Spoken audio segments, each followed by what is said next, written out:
We are back with another video. Can we finally move up past 2000? Let's find out. I'm going to start with e4 here, and we're going to be playing against this one b6 move, which is the Owen's defense, and essentially letting me take full grasp of the center, but trying to create long pressure with this fianchettoed bishop. And I'm just going to play normally here. Like, I don't really know these openings. I don't understand the intricacies of it, but I'm going to play move by move and assume that taking control of the center is generally a good thing here. Now, the whole point of this bishop move is pinning my knight to the king, so we got to have either a defense of the pawn or move the pawn away. I'm just going to develop the bishop to d3 here, and then we're going to maybe play e5, possibly on the next move. I have queen e2 as a possibility. I also have bishop g5, in which case I have to consider a few different things. Bishop g5, if they play h6, I might have to take, and then play e5 or something, which I actually don't hate. Um, let's see. If I play e5 right away, they can go knight e4, in which case I would probably have to either take or play bishop d2, and we'd go knight for bishop, which I don't love. I'd love to, like, I don't mind giving up a bishop for a knight, but I'd want to do that on my terms, and I think bishop g5 allows me to do that on my terms. So let's play this move here. And they send the bishop all the way back. So we're happy with this. This is a positive outcome, I would say. Now, do we want a castle on the king side? Um, that kind of makes this bishop kind of justify its position on b7. However, if I play queen e2, castle queenside, I'm not really seeing what I'm getting out of that, besides extra sort of protection on the e file. Um, Let's be flexible here, though. I don't see a problem with queen e2, so I'm going to play this move. There's no discoveries for the knight. For example, if the knight ever moves, I can just take the bishop. Um, Now, there is, I guess, knight takes on e4, in which case I have to play bishop takes, and the knight takes on c3. And if I play queen takes, there's knight takes, but then there's bishop takes, and this is complicated stuff, but I think it works out in my favor if that's what they go for. It is a rapid game of chess, so the whole point of playing rapid and doing these videos is taking the time to calculate, so maybe I should have spent a little bit more time considering this move. But let's see what happens after knight takes on. Okay, well, let's not see what happens, I guess.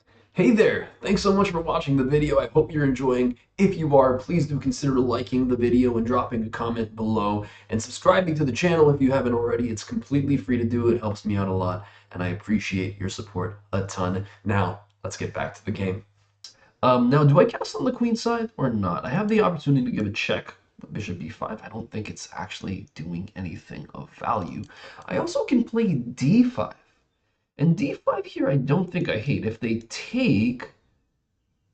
Um, if they take, then they can take twice, but then I can crack open their pawn structure because this bishop will be pinned.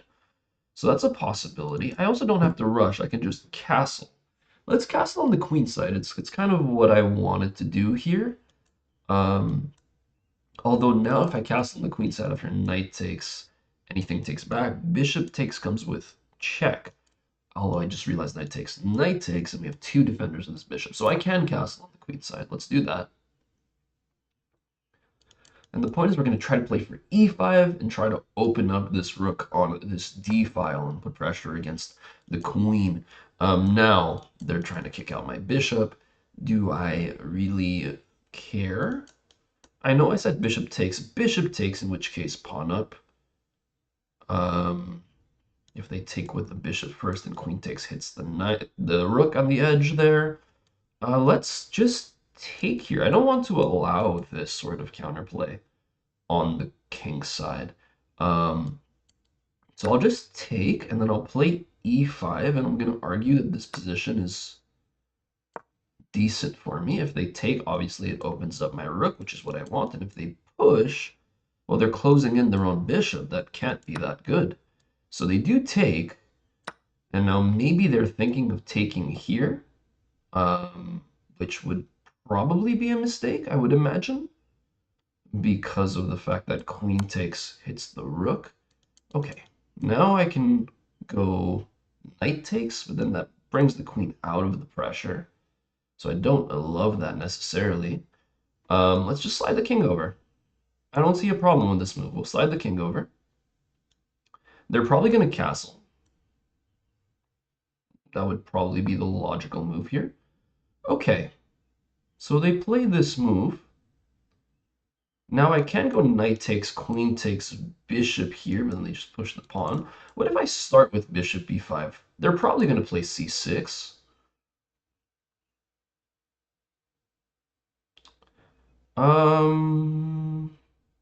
I could also go bishop a6 and try to get rid of this bishop here. Now my opponent's still not castled. I think that's kind of what I've got to play with, or against, I should say. I can't play h4 here. Let's play h4. It seems like a move that can't really hurt ever. And if they slide the bishop back to e7, they're just cramping their own position. If they go up here, okay. This is just a blue. Oh no, it's not a blunder. It's not a blunder. It looked like a blunder to me for a second there, but it's not a blunder. Now I can take with the pawn, because if I take with the queen, there's knight takes. I guess there is bishop check here, which is a move. I should calculate this actually. Queen takes, knight takes, bishop check. You can't block because I take twice. Let's just do this. I feel like it has to be okay. Now, if the king steps forward here, after the check, so after knight takes, bishop check, king e. Okay. My opponent is immediately telling me I'm playing nonsense here, which checks out. I mean, it's not exactly. I'm not playing the greatest chess in the world, but I'm also playing pretty well. How do you defend this knight? Genuinely, how? You can't. I don't think so. I don't think you can. And the crazy thing is I don't even need to take right away. I can play queen c6 on the next move and just keep adding pressure. I think this just wins. And yeah, this looks like it just wins. So I can even play rook takes here, for example, hit the queen, which cannot hurt, I would imagine. The only move to keep the bishop's queen g5. Yeah. But now I can play g3. And the bishop is just trapped, if I'm not mistaken. Unless I'm missing something massive here. Obviously, I'm dropping this pawn. I don't think the pawn is the priority in this position. Yeah. Okay, my opponent is just essentially letting me have what I want. Do I take with the rook or do I take with the queen? With the pawn. Obviously, I take with the pawn. You don't want to hang back rank stuff. Even though here it doesn't hang anything because of rook d1. So maybe we can take with the rook, but I don't mind opening up a line of attack against the king. It's hard to evaluate this stuff. I mean, I'm completely winning, realistically. I'm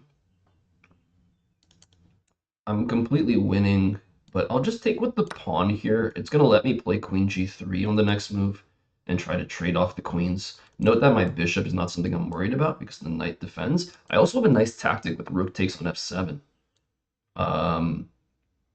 Rook takes on f7 here's a very nice tactic. Now, obviously, my opponent's not letting me play it by playing a move with tempo. We'll just slide the bishop back. We'll have the threat of queen e4 trading off the queens here. This move is still very much on the card, so for those who didn't see it, if you take on f7 with the rook, it essentially forces rook takes back, and then there's queen a8. So you win a pawn this way. It's a little fancy way to win a pawn. Instead of winning a pawn, I'd rather just trade off the queens here. I think that getting rid of all of the danger of the position is probably better. I don't want to make any blunders. Like, obviously, it's best to be accurate, but at the same time, I'm down to 4 minutes on the clock. Why would I give my opponent any room for a comeback? Note that I took with the knight, not the bishop. I wanted to keep this d file closed. I think that's probably better for me. Here we can probably, I mean, there's so much we can do here. Let's just play like rook g1, for example. Note that I never really have to worry about this rook. I mean, the only pieces my opponent has left are rooks. So for that reason, I'm just not really worried because anything, like when two pieces are staring at each other, when two pieces can attack each other, generally speaking, you know, you don't really have to be concerned because if they ever attack you, then you're also attacking them by proxy. That's just how it works. Now, with the overwhelming majority of pieces here, this feels like there must be tactical wins. I'm considering bishop takes here. Bishop takes, pawn takes, or rook takes. King down is forced. Rook here should just be winning. I don't see anything. I could also take with the knight instead. I think that might be a little bit better. Knight takes, pawn takes, rook takes with check. The king is forced there. Rook takes. I mean, I'm just gonna do this. It must be winning. Like I'm not firmly calculating it. I know how many pieces of material I'm up. I could probably even take with a bishop here, which is just disgusting. But why would I do that? There's no need. So pawn takes, rook takes, king here, rook here, king back, and I could probably just play like anything really. I can probably just play anything. My opponent should resign in this position. I mean, even if somehow, you survive the mating ideas, and you win my knight back, I'm winning 3 pawns for the knight. Like this is an equal trade. Like I win a pawn here, pawn takes, I'm winning a pawn on g6, the king's gonna slide over, I'm winning the pawn on h6. So like unless if you have some crazy shot at a back rank checkmate, and with 3 minutes on the clock, like you should always take a second or two before playing a move. Like you should always consider what would you do in your opponent's shoes. I think that is something that I call blunder checking or blunder prevention. It's part of the decision-making process, and it's very, very important to do carefully. So I can go here. Could probably go bishop check, which, I mean, yeah, I could do a few different things. I like the idea of rook here. Does that give them time to do anything? I'm not too sure. Let's see. What if I just go down a square? If I just go down a square, wherever they put the rook, for example, I just go give a check. They're going to be forced. Actually, they can go there. Okay. I mean, once again, everything wins. Let's just give a check, because why not? And then we could probably just slide up to g7.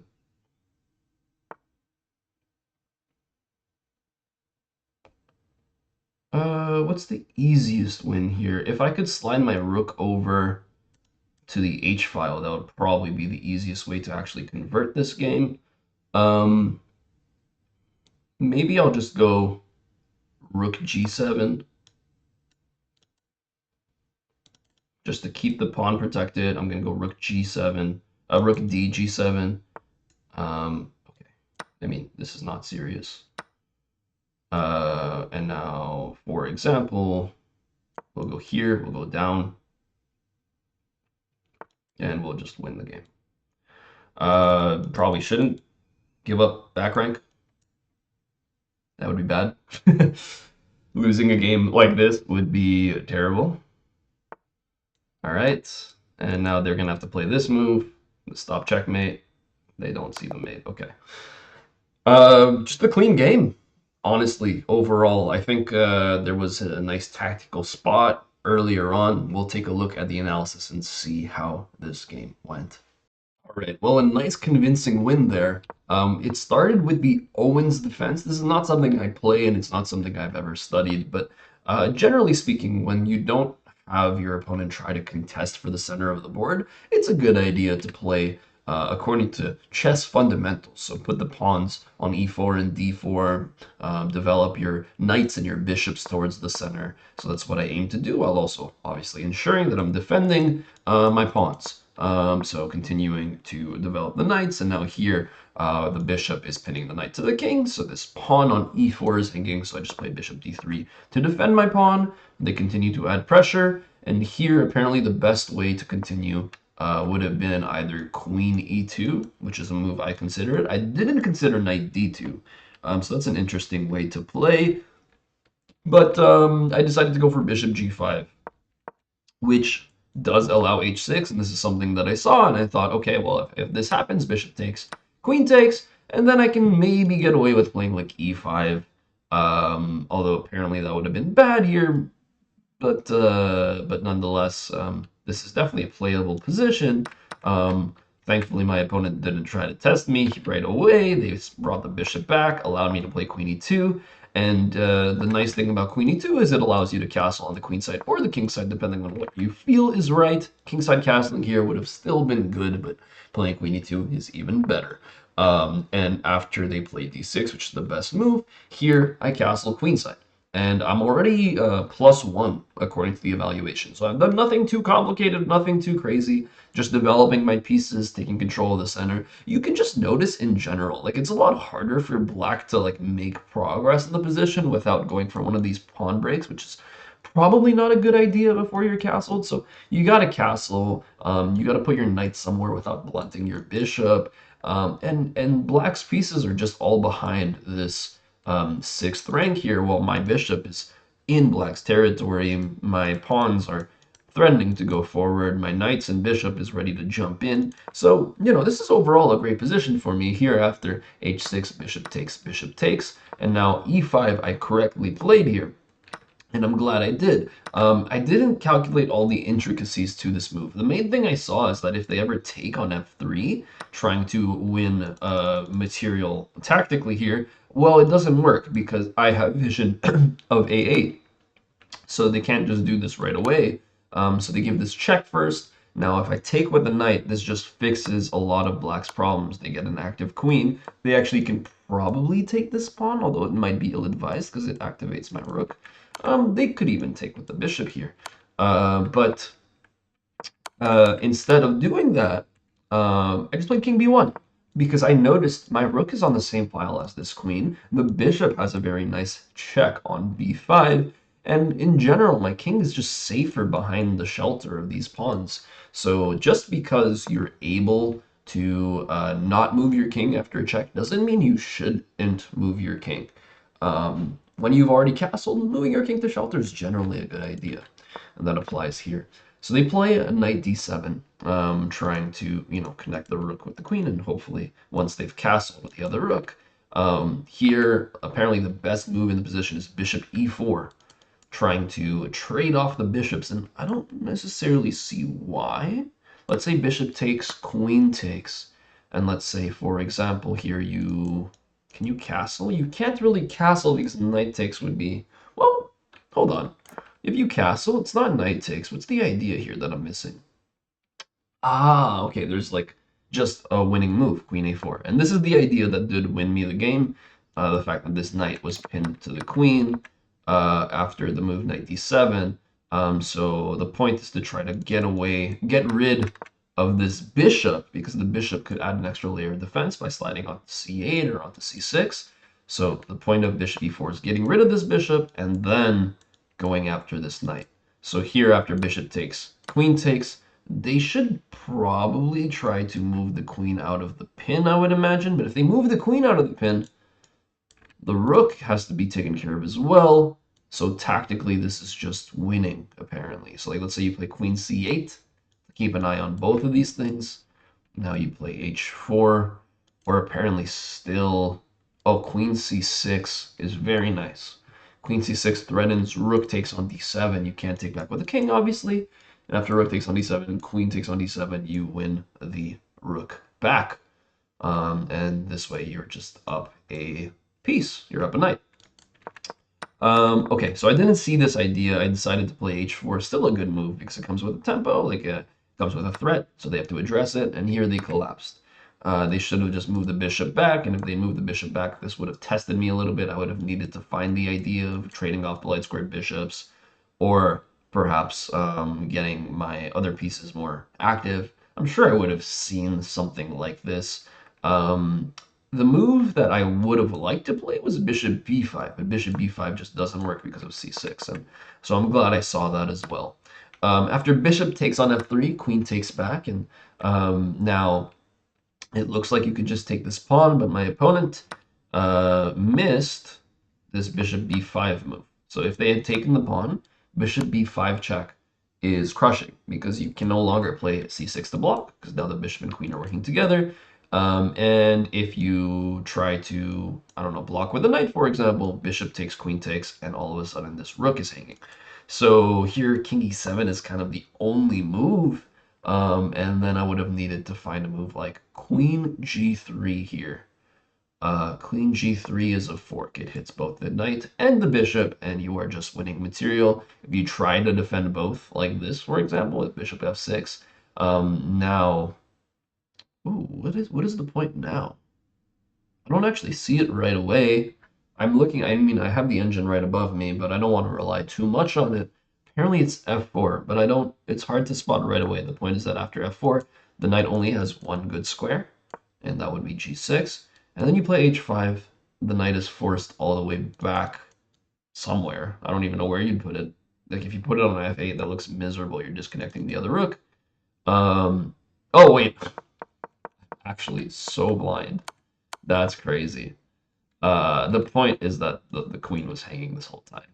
I can't see. Oh my goodness.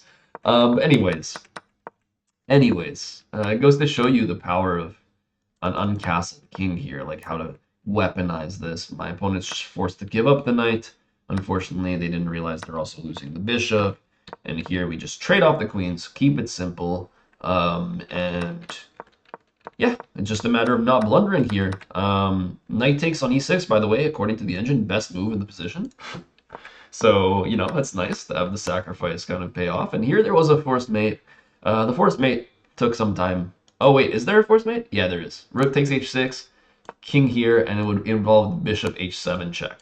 And essentially, you're going to slowly win all the material that black has. Here, there's no actual other move, so they have to sacrifice the rook. And you take with the rook here, so that you're threatening discoveries winning the other rook, which means they have to stop it. But now you can probably go rook e7. Rook e7 doesn't work? Why does rook e7 not work? What am I missing? Oh, rook e7 allows king f8. So what's the best move here? The best move is apparently rook a7. Oh, and the point is that even if they take the bishop, you take back and you're threatening mate. Doesn't matter here. Everything wins. You just have to not blunder. So, king c1, important move. You can probably just push a pawn or play rook g1 or whatever. But yeah, activating your king in the endgame, never a bad idea. Checkmate, winning the game. We're at 2009 elo. I think this is our new peak. Let me actually check. I don't think I've been higher in rapid before. Rapid rating. All time. Yes, sir. Indeed. 2009. We're at a new rapid peak. Let's see if we can keep it going. The journey's just beginning, folks. We're going at it for the long haul. Thank you for watching. If you enjoyed the video, please do consider subscribing to the channel, liking the video, commenting below, and I'll hopefully see you all next time. Bye-bye.